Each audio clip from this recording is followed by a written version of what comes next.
producing healthy, nutrient-dense food for people is a wonderful thing, and that's what we do.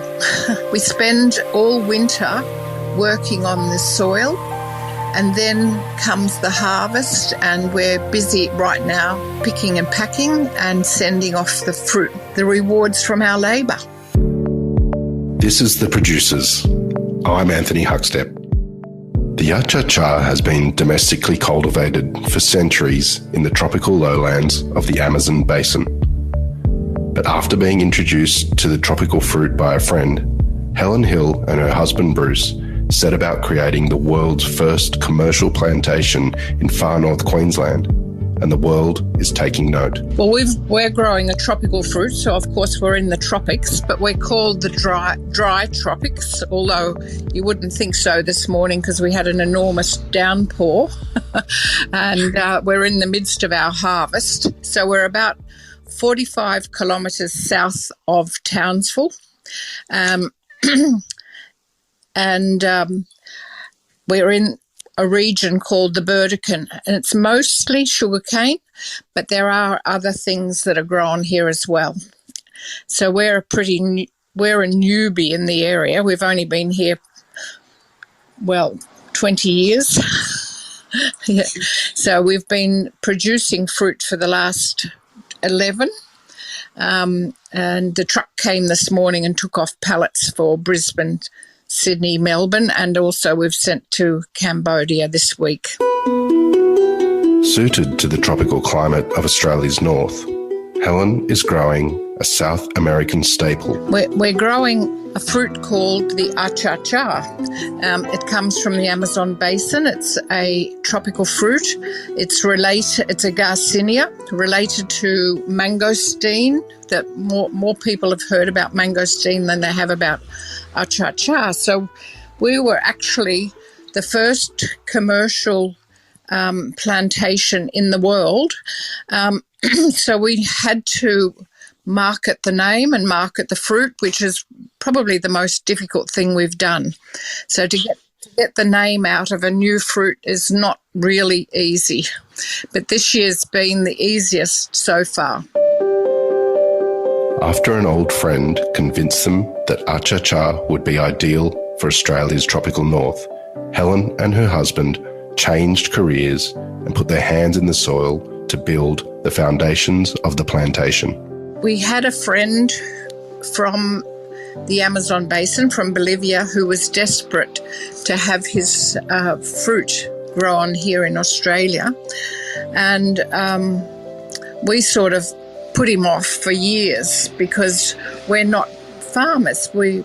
Bruce was lecturing at the ANU and I did fine arts, so it's not a very good background for growing fruit. However, we've done it, and we got somehow I managed to find a video or a film called "One Man, One Cow, One Planet" about biodynamic growing, and our initial grower had spent all our funds on herbicides and pesticides because nobody knew how to grow this fruit. So he was having difficulty. So once I saw that film, One Man, One Cow, One Planet, I realised that biodynamic was a way of growing at a very low cost.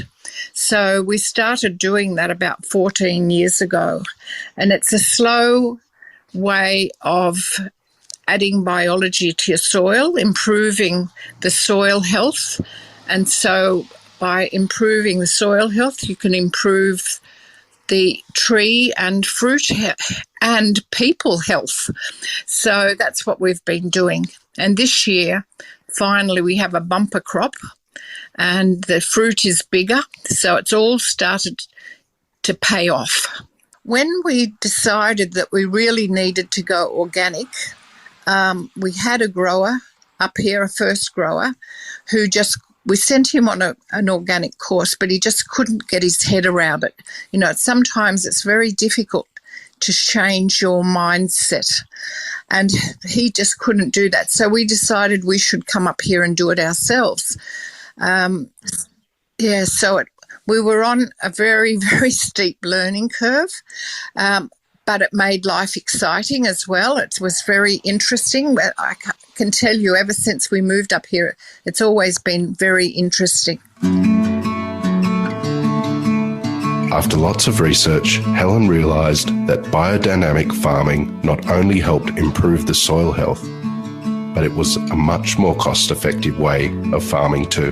We have 16,000 trees here, and we do it, the pair of us plus one full-time worker all year. Over winter, I make the biodynamic inputs, and the most crucial thing is getting fresh cow manure. So from fresh cow manure and adding minerals and ground up eggshells and biodynamic preparations, we make this very, very rich humus, which we then stir up in our flow form, which is a series of 5 basins, which firstly energizes the water, and then we add the what's called cow pit to our flow form, and that then gets put out through sprinklers under the trees.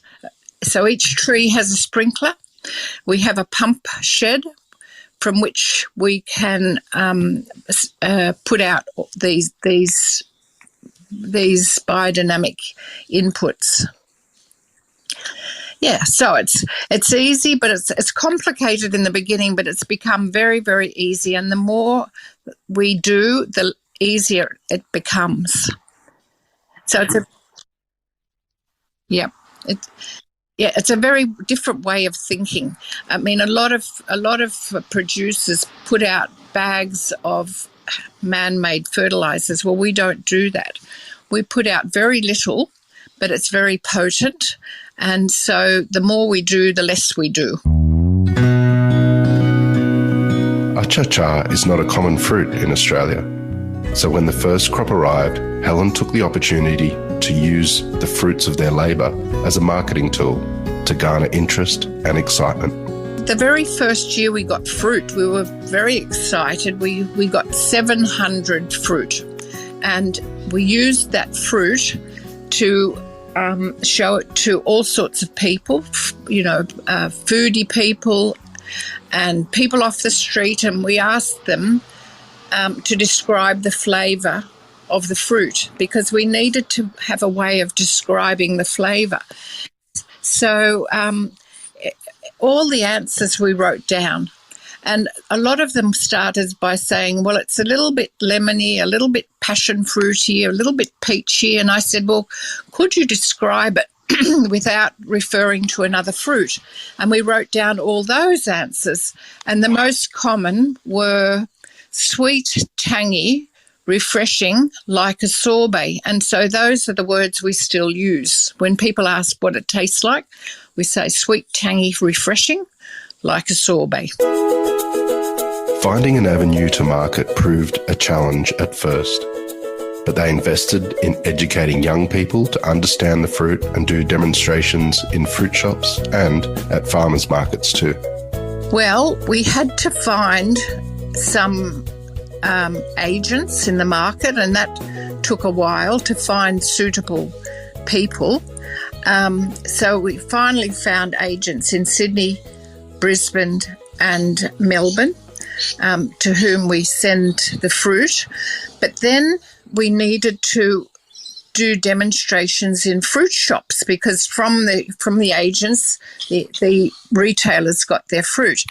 But who knew that fruit? Nobody.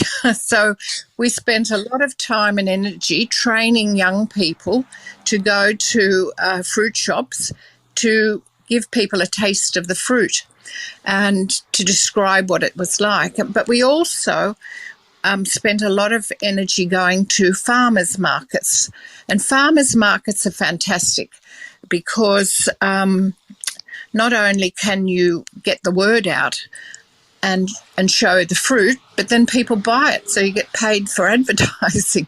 And the first one we started in Sydney was at Piermont, And when we went one Saturday in Piedmont, and then the people from Carriage Works Market invited us to have a stall at Carriage Works, which is a wonderful market. So we got in there the second year that they were operating, and then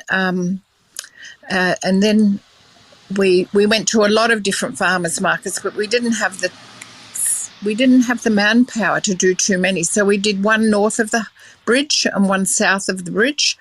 So we go to Carriage Works Market south of the bridge and North Sydney markets north of the bridge. But for the last couple of years we haven't been there due to COVID.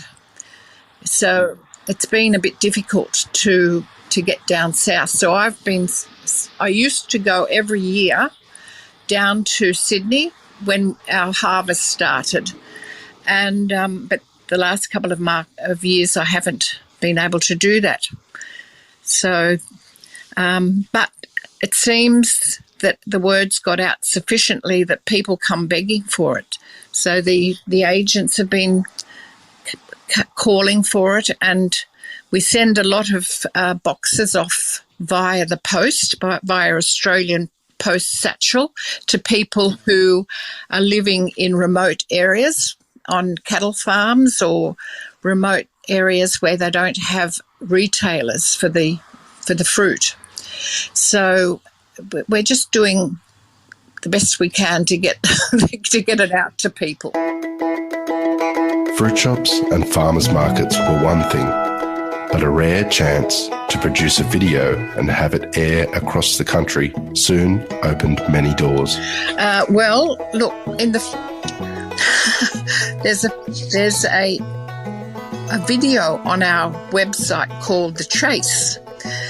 We had our neighbour in Sydney, who was actually our postman's son, who went to TAFE to do a film course, and he was trying to get into Tropfest, and he didn't make it, and he was so disappointed. We said to him, well, if we give you a little bit of money, could you make a 15-second little video to show how to open the fruit? Because if you can put a pinprick or your thumbnail in the edge of the fruit, it breaks the outside covering, and then you can squeeze it either side and it pops open. You pop it all around, take the skin off, and then you can get to the flesh.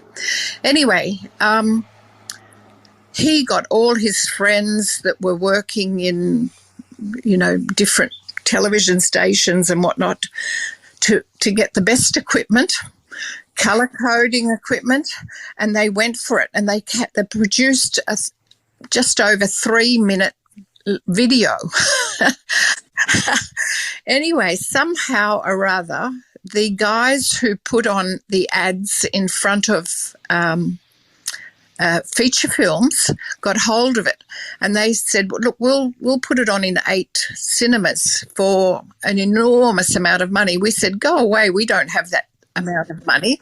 And they came back and they'd lowered their price. We said, we still don't have that amount of money. We haven't even put our fruit on the market yet. And so finally they said, we want that ad. And they offered us such a good price that Bruce, my husband, wrote out a personal check, and it went into 8 cinemas before Christmas. That year we had our fruit before Christmas, including the IMAX, which was in Darling Harbour at that time. And it was put on before Avatar. So we had an agreement to show the film for 4 weeks. Avatar went for 12 weeks, and so did our ad. And one night we popped in to have a look at the people's reaction to that ad, which is really fun. And there's a point where it's about the conquistadors bringing fruit from South America here, and at one point the guy jumps into off a cliff into the water, and people were eating popcorn and drinking. And all of a sudden, when that happens, the whole place went silent. and so it's been a very successful ad, and it's still on our website if you're interested in seeing it. So it's called The Chase, and that really got our fruit going. The harvest occurs during summer and requires a lot of hands and bodies to pick and pack all the fruit that's ready for market. Well, this morning, all the pickers came in. They come in at 5:30. So we have about 20 pickers, and we have 8 packers, or I think it's about 6 or 8 packers in the packing shed. So the pickers go out. They have 5 teams and a little trailer, and they take out Dixies, which are, those plastic bins, and they pick into the Dixies, and we have another man who goes out and collects the bins and brings them into the shed. So when there's sufficient fruit in the packing shed, the packers come in and they process that, and it goes through. It's washed and dried and polished, and it goes through on these little cups, which are computer operated, and they drop off at a certain weight. So we have extra large, medium, and then the packers put them into the appropriate size boxes, and they're put in with a pamphlet, and the lid goes on, and then they go onto a pallet of 166 boxes. So they go into extra large and medium, and then those pallets are put into our cool room, which is not very cool because it's a tropical fruit and it doesn't like the cold. And then the trucks come in 3 times a week and take the pallets away, and then they're sent to whoever has ordered them. The trucks go to a depot just down the road, and then from there they're transferred to a truck that either goes to Sydney, Brisbane or Melbourne. And then they go to, for instance, in Sydney, they go to 2 agents in Flemington Market, and who have their regular customers, and off they go. As with most fruit, Achacha is best served on its own, but many chefs have explored different presentations and uses. We tell people to eat it fresh, but the skin is very valuable. And we also suggest that people make a drink using the skin. So instead of throwing that out, we'll crunch it up, put it in water, it absorbs all the nutrients, and it makes a good drink. Some chefs we've had have made sorbet from the fruit, and for years we've been trying to get a machine to take the skin off the pulp. We can easily get the pulp off the seed, but we haven't found a way of getting the skin off the pulp. If we could do that, we would have probably very big orders for the pulp.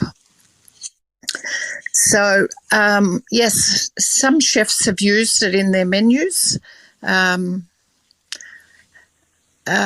Jared used it. We did a whole dinner with him early on in the piece, and Justin North also put it on his menu. And look, to tell you the truth, I don't know who else has used it. I know several have, but it's hard to find out. So, once it leaves the plantation, it's taken in pallets of 166 boxes, and it goes to Brisbane, Sydney, Melbourne, and then and overseas. So once it leaves the farm gate, we have no idea who gets it and what they do with it. Interest in their fruit has not only been limited to Australia, with markets in Europe proving quite fruitful. There's a very huge food fair in Berlin, and the people were taking mangoes to that fruit fair, asked if they could take a few boxes of our fruit, and that was years ago, and it made a bit of a hit in Europe. That was the first time it had been seen in Europe, And then the next year they invited us to go into the Innovation Award.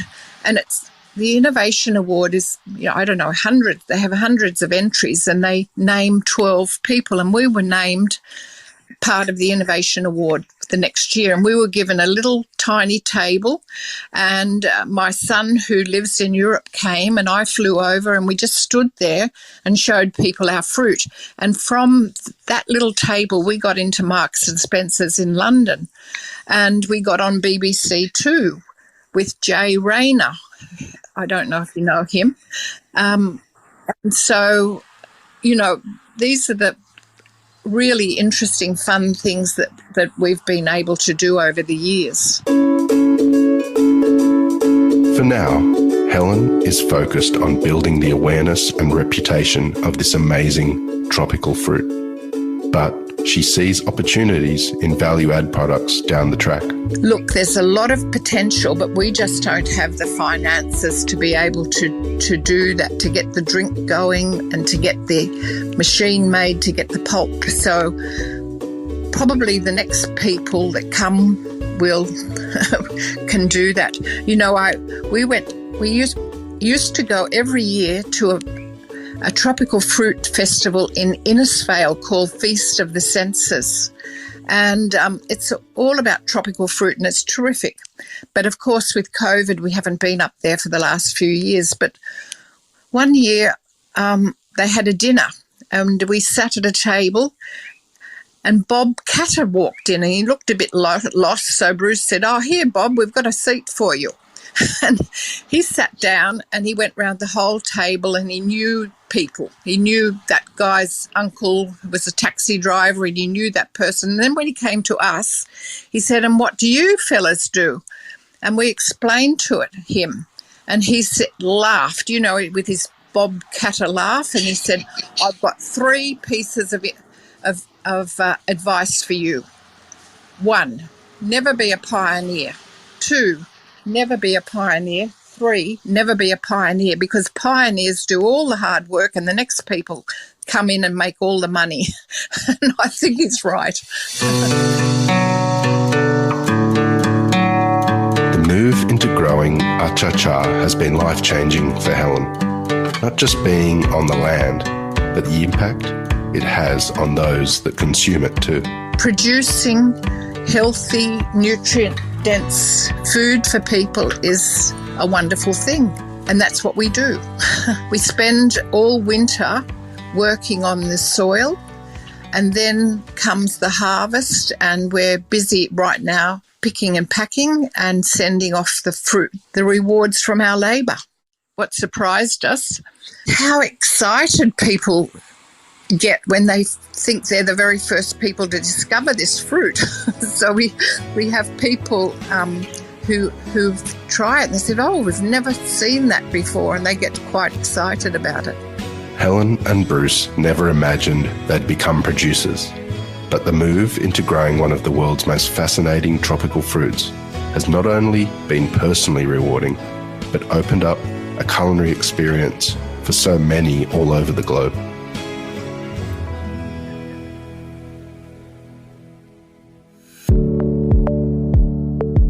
This is The Producers, a Deep in the Weeds production. I'm Anthony Huckstep. Stay tuned as we share the stories of producers, farmers, makers and growers, the true lifeblood of the food industry. Follow us on Instagram at Producers Podcast or email us at producerspodcast@deepintheweeds.com.au. Achacha.